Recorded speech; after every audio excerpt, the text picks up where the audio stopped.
2-3 రోజుల నుంచి అటు టీడీపీ ఇటు వైసీపీ వాళ్ళు సవాళ్లు ప్రతి సవాళ్లు విసురుకుంటున్నారు.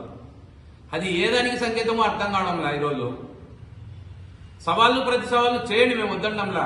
అభివృద్ధి గురించి చేయండి, వేంపల్లె రోడ్ల గురించి సవాళ్లు ప్రతి సవాళ్లు చేయండి, పులివెందుల మెడికల్ కాలేజ్ గురించి సవాళ్లు ప్రతి సవాళ్లు చేయండి, పులివెందుల స్టేడియం గురించి సవాళ్లు చేయండి, సీనికాయలకు నష్టపరిహారం చెల్లించండి, గరిష్ట మార్కెట్ను తేవండి, అదేవిధంగా అకాల వర్షానికి కూలిపిన అరటి చెట్ల రైతుల గురించి మాట్లాడండి. ఇప్పుడు శ్రావణ మాసాలు జరుగుతున్నాయి, శ్రావణ మాసాల గురించి భక్తుల గురించి మాట్లాడండి. అదేవిధంగా ఉదయం 7 నుంచి రాత్రి 12 గంటల వరకు మందు షాపులు ఓపెన్ చేస్తున్నారు, దాని టైమింగ్ తగ్గించే గురించి మాట్లాడండి. మధ్యాంధ్రప్రదేశ్ అయింది, మధ్యాంధ్రప్రదేశ్ అయింది, ఇప్పుడు దాని గురించి మాట్లాడండి. మన అభివృద్ధి గురించి మాట్లాడండి అంటే నేను వాడిని చంపినా అతను వాడిని చంపినాడు అంటే ఇది మీరు హీరోయిజమా?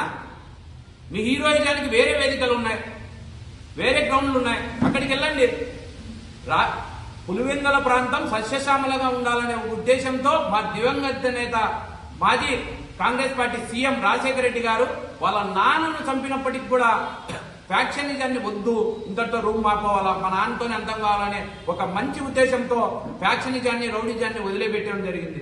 దాన్ని మీరు మళ్ళీ పునరావృతం అవుతుందని కూడా మేము బాధపడుతున్నాం. మేమంతా కూడా మీ అడుగుజాడలలో నడవాలనే ఒక ఉద్దేశంతో రాజకీయాల్లోకి వచ్చిన వాళ్ళం. మీరు మాలాంటి యువకులకు మాలాంటి యువకులు ముందుకు పోవాలంటే ఏ ప్రదేశంలో ఇచ్చారు? ఫ్యాక్షన్ చేయమంటారా, రౌడిజం చేయమంటారా? అభివృద్ధి కోసం దోహదపడండి, అభివృద్ధి కోసం దోహదపడండి. ఇప్పుడు శ్రావణ మాసాలు స్టార్ట్ అయినాయి. గండిలో ఎప్పుడు లేని విధంగా మద్యం షాపు తెరిచారు. అక్కడ గండి క్షేత్రాలంటే దాదాపు 10 కిలోమీటర్లు 15 కిలోమీటర్లు భక్తులంతా ప్రాంతాల్లో పనుకునే వాళ్ళు. ఇప్పుడు గండికి ఎవరైనా ఆడలు పోవాలనుకునే కూడా అద్దాలు మనకి రాసుకాంచి ఆడ మందుబాబులు ఉంటారేమనే భయంతో ఉన్నారు. అదేవిధంగా గత ప్రభుత్వంలో బ్రాందీ షాపులు ఊరికి అవతల ఉండేటివి, ఈ ప్రభుత్వంలో ఊరికి మధ్యలో తెచ్చిపెట్టిండ్రు. ఎవరైనా ఆడవాళ్ళు షాపింగ్ పోవాలన్నా ఇంకోటి పోవాలన్నా చాలా అద్దుమానంగా అయిపోయినాయి. ఏదో సూపర్ మార్కెట్ కదా తెచ్చినట్టు తెచ్చి పారేసిండ్రు.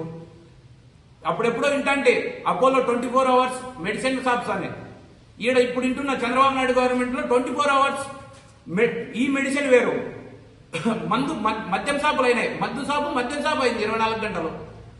ఏందయ్యా ఇది?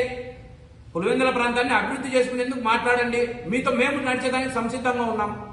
మీలాంటి వ్యక్తుల వల్ల మొత్తం సెకండ్ కేటగిరీ వాళ్ళు నష్టపోతున్నారు. మీరేమో ఒకటే, మీరంతా ఒకటే. సెకండ్ కేటగిరీ లీడర్లు భవిష్యత్తులో పోతున్నాయి. కొన్ని వేల కుటుంబాలు కనుమరుగైపోయినాయి.